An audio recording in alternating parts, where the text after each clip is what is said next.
इस बार तो टिकट आपको नहीं दिया जाएगा। आप दांगी समाज के अध्यक्ष रहे, ये इसका रीजन नहीं है। बता रहे हो, कहते हैं कि ये तो कांग्रेस का गढ़ है। क्या काम किए कि जिसकी वजह से इस विधानसभा चुनाव में जनता आपको फिर 18 में फिर से जनता उनको चुन लेती, वो भी 29,000 वोटों से। हर जगह यही परिवारवाद चलेगा तो दूसरे कार्यकर्ता और आम पब्लिक क्या करेगी? क्योंकि राजा साहब, मैंने आपकी बहुत सेवा, पार्टी कांग्रेस पार्टी की बहुत सेवा की है। उसके बाद में भी जो आप मेरे साथ अन्याय कर रहे हो, ये राजा महाराजा, ये पैसे वाली पार्टी है। नमस्कार, मैं हूं राम, आपका स्वागत है अद्वैत मालवा पर। आज हमारे साथ है हजारी लाल जी दांगी, जिन्होंने अपनी राजनीति से पूरे प्रदेश को चौंकाया। एक मास्टर जो अपनी नौकरी छोड़ करके राजनीति में आया और आने के बाद सीधे राजा से कहते हैं कि मैं आपको इस विधानसभा से उखाड़ फेंकूंगा। सीधे बात करते हैं और इस विधानसभा चुनाव का समीकरण जानते हैं। बहुत बहुत स्वागत है आपका अद्वैत मालवा पर। हजारी लाल जी, इस बार जब चुनाव के टिकट वितरण हुए उससे पहले बहुत दावेदार थे। सब कह रहे थे कि इसको टिकट मिलेगा, उसको टिकट मिलेगा। चौक चौराहों पर, गांव की गलियों में चर्चा थी कि इस बार तो टिकट आपको नहीं दिया जाएगा। पिछली बार इतनी बुरी हार हुई है, फिर भी टिकट मिला कैसे? अद्वैत मालवा के जो आज आप लोग हमारे यहाँ पधारे हैं, पहले तो मेरी विधानसभा में आपका स्वागत करता हूँ जी। और आपको नवरात्रि की, आज नवरात्रि है, दुर्गा मैया की अभी कृपा जब पूरे देश पे चल रही है, तो मैं नवरात्रि की आपको ढेर सारी हार्दिक शुभकामनाएं देता हूँ। और जो आपने प्रश्न किया है भाई साहब, मैं टीचर रहा, सर्विस छोड़ी, उसके बाद में लगातार 50 साल से मैं जनसेवा में जुटा हुआ हूँ। मैंने किसी पद के लालच में जनसेवा नहीं की है।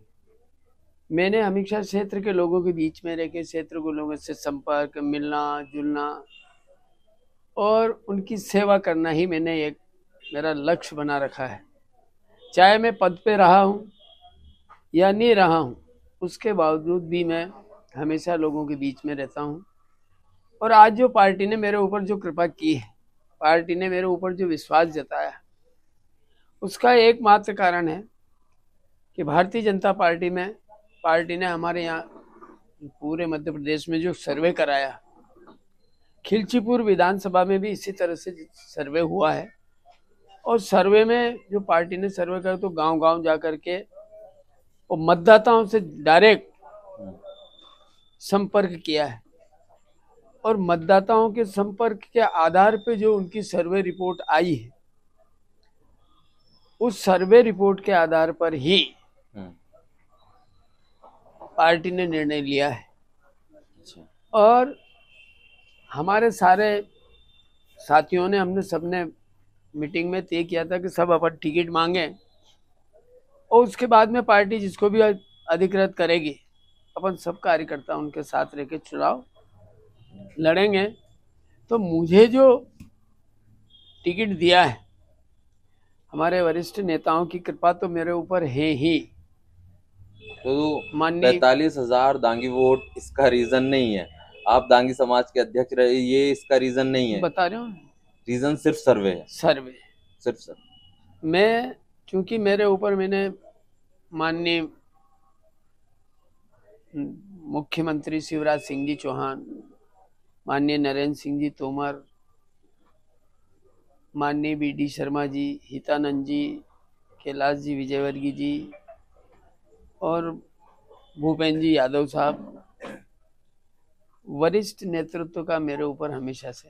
चलिए, ये बात हो गई वरिष्ठ नेतृत्व की। आपने कहा पद का लालच नहीं है। अभी का कोई लालच नहीं है। अपन ने 2003 के बाद जब आपको टिकट नहीं मिला, तो फिर आपने एक विचारधारा बदल दी। एक हर पार्टी की विचारधारा होती है, बीजेपी की अलग है, कांग्रेस की अलग है।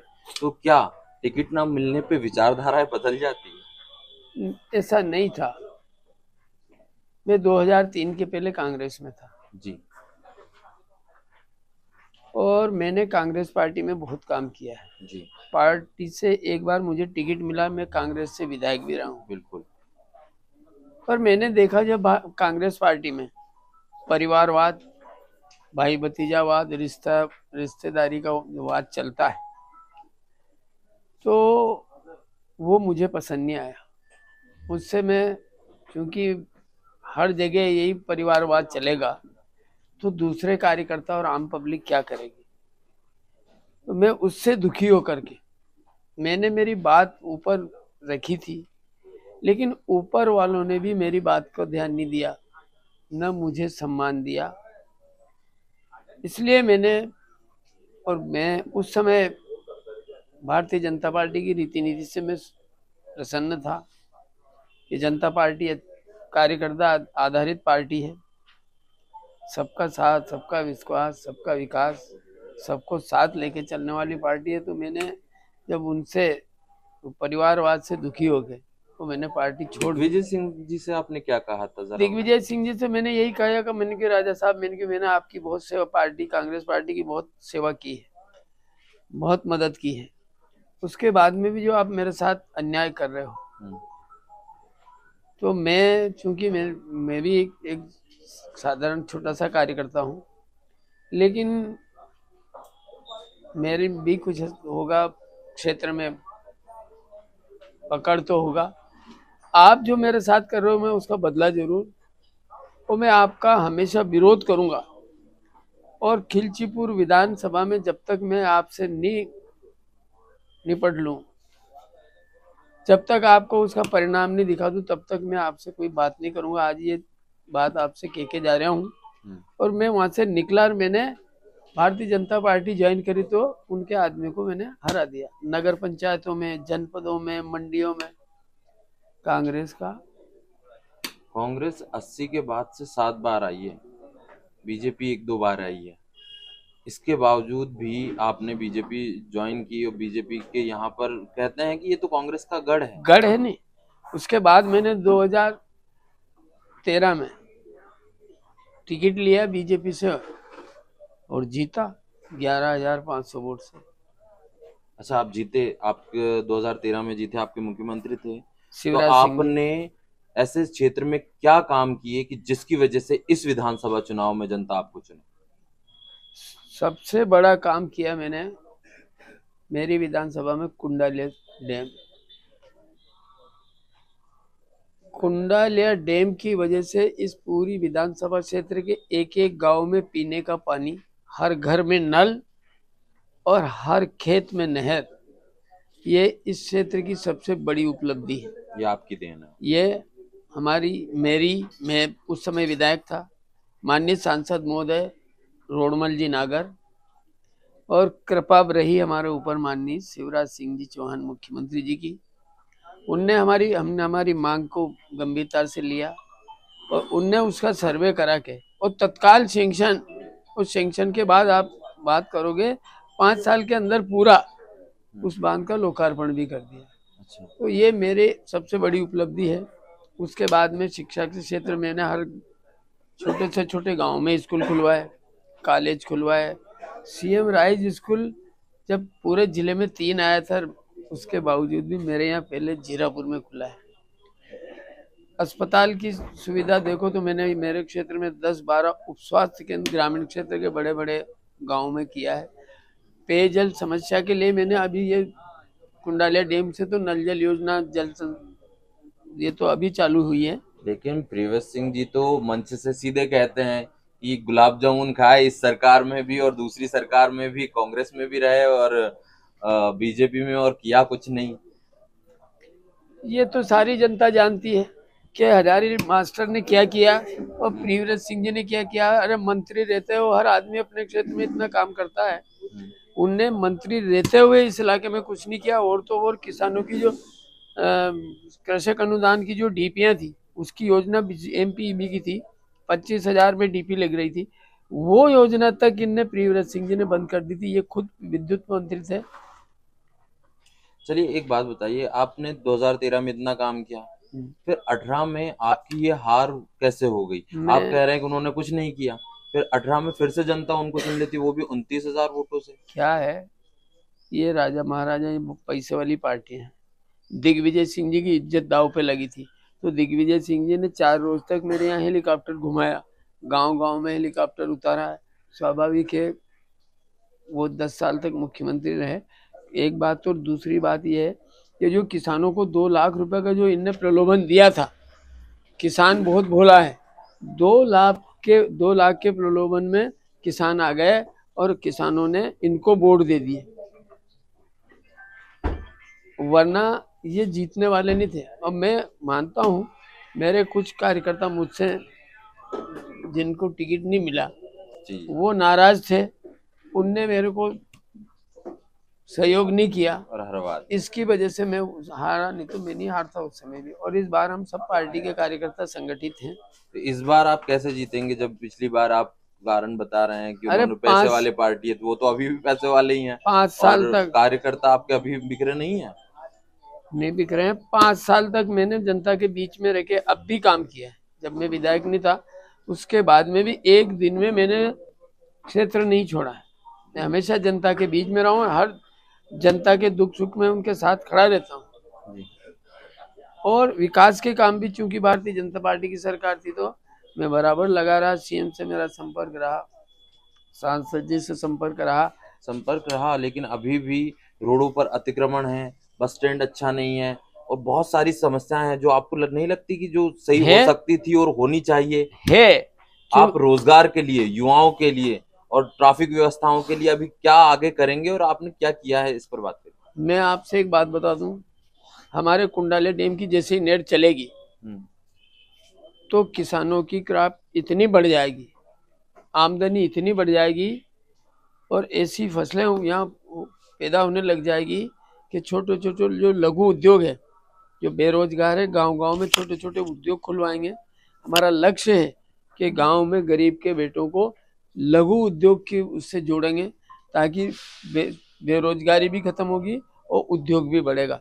क्योंकि फसल जब 3 फसल पैदा होगी तो किसान की आमदनी बढ़ेगी और जो बेरोजगार जो युवा है उनको भी जोड़ेंगे। उनके लिए भी हमारे है प्लानिंग, हमारी क्या करना है, सब सारी व्यवस्थाएं करेंगे। अच्छा, अभी एक खबर आई थी कि प्रियव्रत सिंह जी तो आतंकवादी है, आपकी एक जनसभा में आपके कोई कार्यकर्ता कह देते हैं, ये क्या कहानी है, इसके बारे में आप क्या कहेंगे? मेरा जहाँ तक ख्याल है, अब प्रियव्रत सिंह जी ने उनको जो किसी ने जानकारी दी, मैं भी उस आम सभा में था, लेकिन मेरा ऐसा प्रियव्रत सिंह जी आतंकवादी है ऐसा नहीं है। कांग्रेस आतंकवादी ग्रुप से शायद का सहयोग करती है ऐसा कुछ उनने कहा था, वैसा नहीं, ऐसे बात नहीं कही थी कि प्रियव्रत सिंह आतंकवादी है। अच्छा, आतंकवादी सहयोग से कांग्रेस के संबंध रहे हैं। हाँ। ये क्या वैसे अनर्गल बातें करते थे, ऐसी बातें कुछ करनी। चलिए ठीक है। अब आपका आगे क्या योजना है कि आप जनता के लिए क्या करना चाहते हैं, क्या कमियां आपको दिख रही है कि ये मैं खिलचीपुर में पूरी कर दूंगा, मुझे विधायक बनने के बाद क्या क्या करना है? मेरे को विधायक बनने के बाद इस क्षेत्र में, स्वास्थ्य के क्षेत्र में जितने बड़े गांव है वहाँ जितने अभी और उप स्वास्थ्य केंद्र खोलना है स्वास्थ्य के लिए, वो जरूरी, वो भी पूरी करवाऊंगा। बच्चों के अध्ययन के लिए मेरे विधानसभा क्षेत्र में 3 कॉलेज वर्तमान में संचालित है। एक कॉलेज माचलपुर में नहीं है, माचलपुर कॉलेज भी खुलवाऊंगा। खिलचीपुर में सीएम राइज स्कूल नहीं है, शिक्षा के क्षेत्र में सीएम राइज स्कूल भी खुलवाऊंगा। और जितने ग्रामीण क्षेत्र में लिंक रोड बचे, मेरे विधानसभा क्षेत्र में कोई गांव ऐसा नहीं बचा है जो डामर रोड से नहीं जुड़ा है, प्रधानमंत्री सड़क से नहीं जुड़ा है। सारे बताऊं नहीं मैं, अभी सारे रोड भी बनवाऊंगा, जो बच्चे हैं उनको भी बनवाऊंगा। और अतिक्रमण की जो आप बात कर रहे हो, अभी वर्तमान विधायक जी की जवाबदारी थी, अगर वो विधायक है तो उनको पहल करना चाहिए थी, लेकिन जो काम उनने पहल नहीं करी, वो जितने काम बचे हैं मैं सारे काम, अतिक्रमण गांव को सुंदर बनाने में अगर जरूरी हुआ वो सारे अतिक्रमण भी हटाएंगे, लोगों से वैसे आग्रह करेंगे। प्रशासन का काम है वो कि नगर को सुंदर बनाने में प्रशासन जो भी करेगा अच्छा करेगा, उनको सहयोग करेंगे। जनता के बीच में भी जाएंगे, उनको भी समझाएंगे कि भाई अपने नगर में आज मेरे यहाँ जो रोड का काम चल रहा है, बाईपास दोनों तरफ से बाईपास बन रहे हैं। पचोर रोड आया है उसका भी बाईपास बन रहा है, खिलचीपुर से रोड आया है उसका भी बाईपास बन रहा है। तो ये ऑटोमेटिक जैसे ही बाईपास का काम चालू होगा, अभी टेंडर हो गया है, काम चालू होने तो कुछ तो जो लोगों ने गुमटियां रख रखी वो बेचारे सब बाईपास रोड पर शिफ्ट हो ही जाएंगे। यहाँ से बहुत कुछ। चलिए, ये तो बात हो गई आपकी विधानसभा की। अगर प्रदेश की बात करें तो टिकट मिलने के बाद कल जब लिस्ट आई उसके बाद बीजेपी के कार्यालय में, वीडी शर्मा के घर के सामने हर जगह विरोध हो रहे हैं, प्रदर्शन हो रहे हैं, अलग अलग मंत्री और विधायकों के समर्थक प्रदर्शन कर रहे हैं। ऐसे में बीजेपी कैसे जीतेगी? और जितने भी न्यूज़ चैनल हैं उनमें से ज़्यादातर के सर्वे बता रहे हैं कि कांग्रेस सरकार बन रही है, कांग्रेस गवर्नमेंट आ रही है, 125 सीटों के आसपास कांग्रेस लेके आएगी। इस पर आप क्या कहेंगे? मेरा ये कहना है, अंतर कल है। टिकट मांगने का हर कार्यकर्ता को अधिकार है, लेकिन पार्टी टिकट तो एक ही आदमी को देगी। थोड़े बहुत 2-4 दिन का आक्रोश कार्यकर्ता में रहता है, तो धीरे से वो आक्रोश भी खत्म हो जाएगा। और वो तो प्रक्रिया है, आक्रोश भी होता है, नाराज भी होते हैं, मनाते भी हैं, समझाते भी हैं, लेकिन भारतीय जनता पार्टी का कार्यकर्ता जो आक्रोशित है वो मान जाएगा। और जो कांग्रेस की सरकार की आप बात कर रहे हो, मैं दावे के साथ कहता हूँ 150 से ज़्यादा 165 सीटें के समथिंग भारतीय जनता पार्टी की जीतेगी। आज थोड़ी बहुत सीटें जाएगी, बाकी तो बीजेपी की सीटें जीतेगी ज़्यादा और बीजेपी की सरकार ही बनेगी। कांग्रेस वाले अब ये तो करते रहते हैं, दोनों पार्टी के लोग अपना अपना धड़ा। चलिए, बातें बहुत सारी हैं लेकिन आपके पास भी समय का अभाव है, इसीलिए अभी यहाँ समाप्त करते हैं। बहुत बहुत शुक्रिया हमसे जुड़ने के लिए, बात करने के लिए।